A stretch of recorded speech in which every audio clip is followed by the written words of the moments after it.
पेशावर का कर्नल शेर खान स्टेडियम तोपों की घन गरज से गूंज उठा।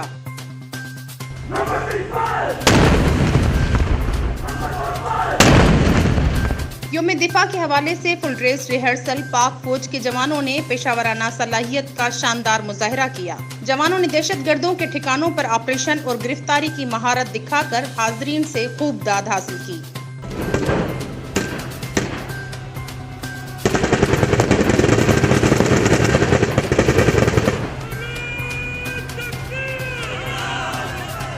मार्शल आर्ट के मुजाहिरे के दौरान जवानों ने ईंटें तोड़कर ताकत का दिलकश मुजाहिरा किया।